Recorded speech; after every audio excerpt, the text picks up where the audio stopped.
मनस्पर्शीय कथा या चॅनलवर आपले स्वागत आहे. रुद्रची दुसरी पत्नी भाग 1. कथेच्या सुरुवातीला आपण पात्रांची ओळख करून घेऊ. पात्रे 1.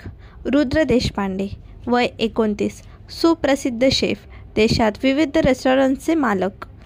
नीलम कुलकर्णी, वय 21, बेकिंगची आवड, कॉलेज स्टुडंट. तिसरी रिया देशपांडे, रुद्रची आवडती. रुद्र रियाचा खूप लाड करतो. जेव्हा रियाला तिच्या इतर मैत्रिणींसारखीच मम्मी हवी असेल तेव्हा काय होईल? रुद्र काय करेल? तो स्वतःला सावरू शकेल का? हे बाबा विरुद्ध प्रेम आहे, कोण जिंकेल? आज सूर्य थोडा लवकर उगवला आणि दिवसाची हाक दिली. मे महिना, वर्षातील सर्वात उष्ण महिना असल्याने वारा अधिक गरम झाला.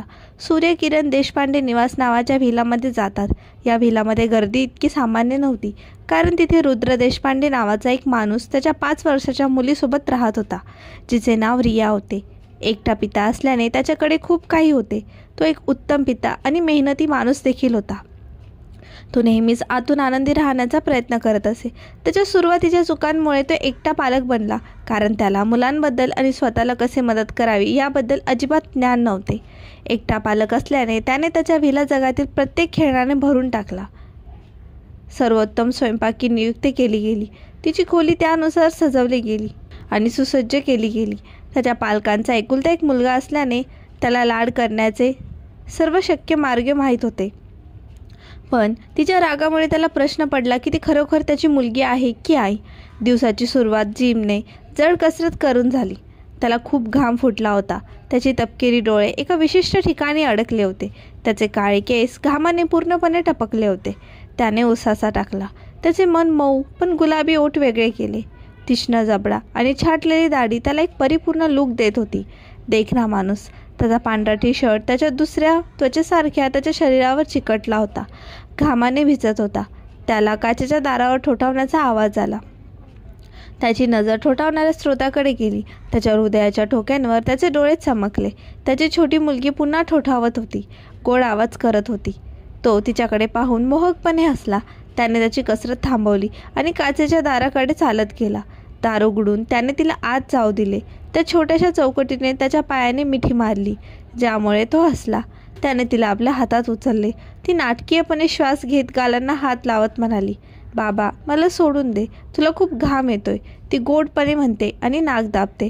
तो अधिक हसला, त्याचे डिंपल दाखवत. त्यामुळे त्याचे देखणे रूप पूर्ण झाले. गुड मॉर्निंग, तो तिच्या गालावर चुंबन घेत म्हणतो. त्याच्या घामाने भिजलेल्या रूपाचा ती तिरस्कार करत गोड आवाजात ओरडली, बाबा नाही, मी पुन्हा आंघोळ करू शकत नाही, प्लीज पप्पी घेऊ नको, ती पुन्हा थपकत म्हणाली. तो हसला आणि बसला. तिला त्याच्या एका मांडीवर बसवले. तू इतक्या लवकर कशी उठलीस? त्याने डोळे मिचकावत विचारले. रिया गालात हसली. लाजत गोड आवाजात ती कुजबुजली. तू मला वचन दिले होते की आपण आणखी पिल्ले खरेदी करू, ती म्हणते आणि तिचे वडील ओरडले, अरे रिया, आता पिल्ले नको, हे माझं आहे, फार्म हाऊस नाही का? तो तिच्या मागण्यांवर कुजबुजत म्हणाला. त्याला पिल्ल्यांचा आवाज आवडत नाही. तिने भुसभुशीतपणे डोके खाली केले. त्याने घाबरून ओठ चाटले. त्याला तिला नाही म्हणायचे आवडत नाही, पण त्याला पिल्लेही आवडत नाहीत. त्याने उसासा टाकला आणि गुणगुणत म्हणाला, ठीक आहे, मी तुझ्यासाठी एक आणतो, तो म्हणाला आणि ती किंचाळली. 3, ती म्हणाली, त्याला 4 बोटे दाखवत.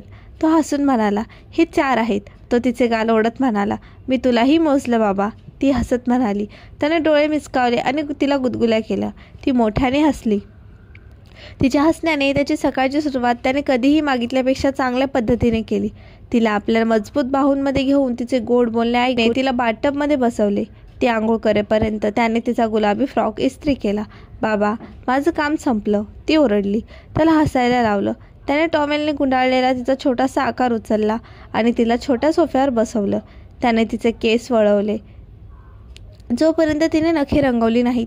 ती मेकअपची खूप सवय असलेली मुलगी होती. कदाचित तिच्या आईसारखी असेल, कदाचित असेल किंवा नसेलही.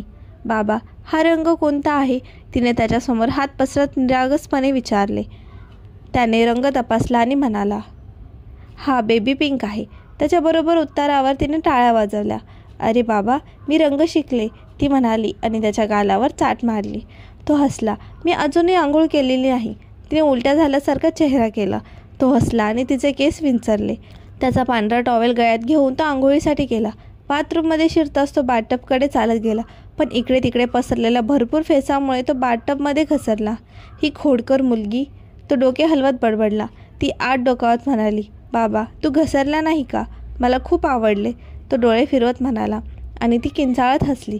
पिल्लांना काय आवडतं आणि काय आवडत नाही याबद्दल तिचा सारांश ऐकून तो लगेच दिवसाची तयारी करू लागला. तिला पिल्लांबद्दल खूप आवड होती. ठीक आहे बाळा, आता पुरे, चल नाश्ता करूया, असं म्हणत तिला आपल्या मिठीत घेतलं. तिने मान हलवली आणि त्याचा टाय सरळ केला. बाबा तुम्ही मला शाळेत प्रवेश द्याल का? तिने काल विचारलेलाच प्रश्न विचारला. देशातील एक प्रसिद्ध शेफ असल्याने त्याला पापाराझींना रियाबद्दल कळेल अशी भीती वाटत होती. त्याने ते संपूर्ण जगापासून गुप्त ठेवले. ती घरीच शिकत असल्याने तिला इतर मुलांप्रमाणे मजा करायची होती. तो खोल विचारत होता आणि तिला त्याच्या खांद्यावर हात मारताना जाणवले. बाबा शाळा, तिने आशादायक डोळ्यांनी विचारलं. रिया तू इथे सुरक्षित आहे, लवकरच नाही, असं तो म्हणाला आणि संभाषणादरम्यान तिचे नाव घेऊन हुशारीने संभाषण संपवले. म्हणजे आणखी वाद होणार नाहीत. तिने भोवया उंचावल्या आणि अर्ध्या मनाने नाश्ता केला. रुद्रने तिचे दुःख जाणवले आणि उसाचा टाकला. तो फक्त तिची प्रत्येक इच्छा पूर्ण करू शकत नाही, ती त्याच्यासाठी इतर कोणत्याही गोष्टीपेक्षा जास्त महत्त्वाची होती. दरम्यान त्याचा फोन वाजला. तो कॉल उचलण्यासाठी स्लाईड करतो. तो त्याचा मॅनेजर होता.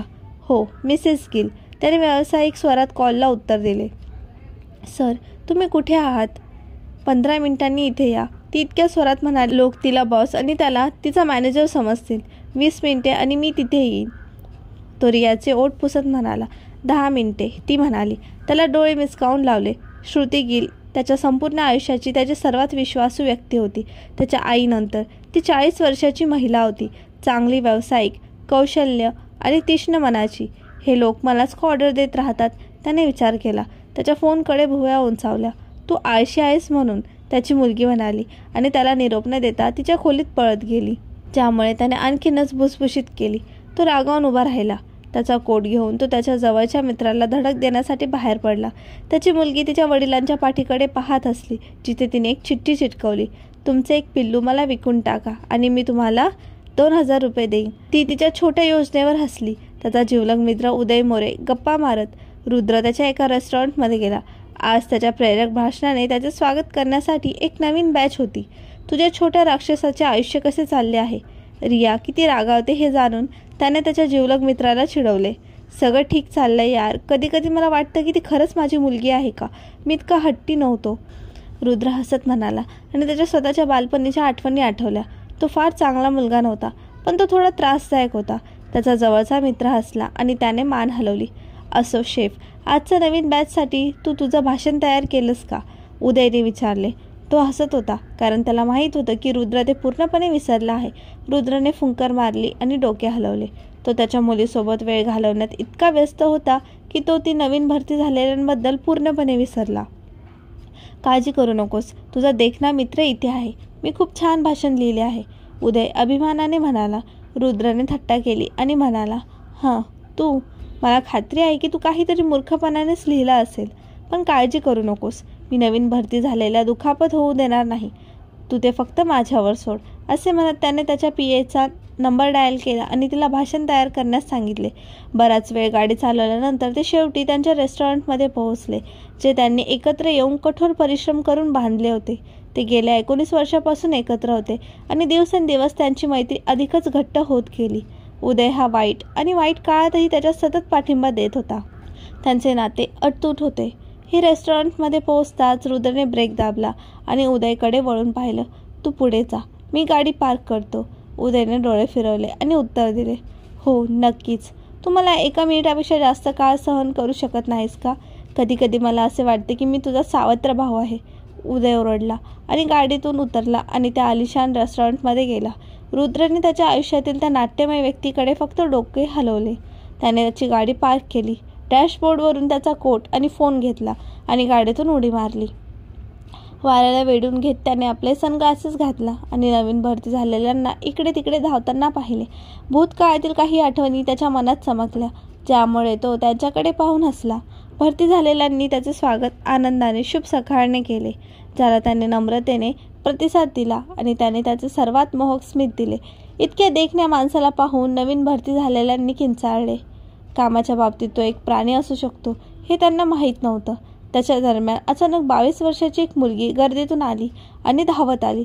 तिच्या गळ्यात पांढरा स्कार्फ होता आणि तिने अगदी आरामदायक कपडे घातले होते. तिने एक विशिष्ट नंबरवर डायल करताना आवाज दिला, पण कॉल न आल्याने तिने डोळे मिचकावले. ही मुलगी कधीही वेळेवर येऊ शकत नाही, ती बडबडत म्हणाली. उपलब्ध लिफ्ट शोधत होती. पहिली लिफ्ट गर्दीने भरलेली होती म्हणून तिने मागे वळून पाहिले आणि दुसरी लिफ्ट, त्यात एकटाच रुंद खांद्याचा माणूस प्रवेश करत होता. तिने त्याच्या कोटवर चिकटलेल्या छोट्या चिठ्ठीकडे भुवया उंचावल्या. तिच्या भोळ्या मनाला उत्सुकता जागृत झाली आणि ती त्याच्या मागे लिफ्टमध्ये गेली. रुद्र त्याच्या फोनवर टाईप करण्यात व्यस्त होता. त्याच्या सभोवतालच्या परिस्थितीकडे फारसे लक्ष देत नव्हता. त्याला त्याच्या खांद्यावर एक स्पर्श जाणवला आणि तो मागे वळून त्याने पाहिलेल्या सर्वात सुंदर डोळ्यांपैकी एकाला शोधू लागला. ही त्याची पहिलीच वेळ होती जेव्हा त्याने एखाद्या मुलीला पाहिले होते. दरम्यान त्याचा फोन वाजला, ज्यामुळे तो विचलित झाला. त्याने लगेच कॉल रिसीव्ह केला, पण त्याची नजर त्याच्या शेजारी उभ्या असलेल्या मुलीकडे वळत राहिली.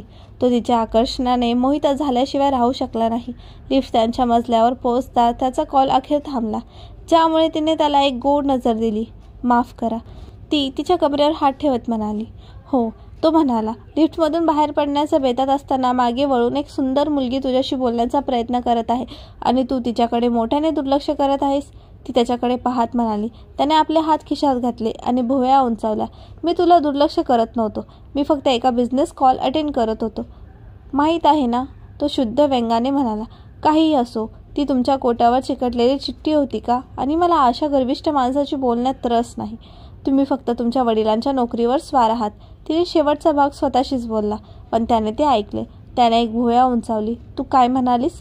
तो छातीवर हात फिरवत म्हणाला. तू माझं ऐकलंस? ती डोळे मिचकावत म्हणाली. तिच्या धाडसाला आणि उलटसुलट बोलण्याला रुद्र कंटाळला होता.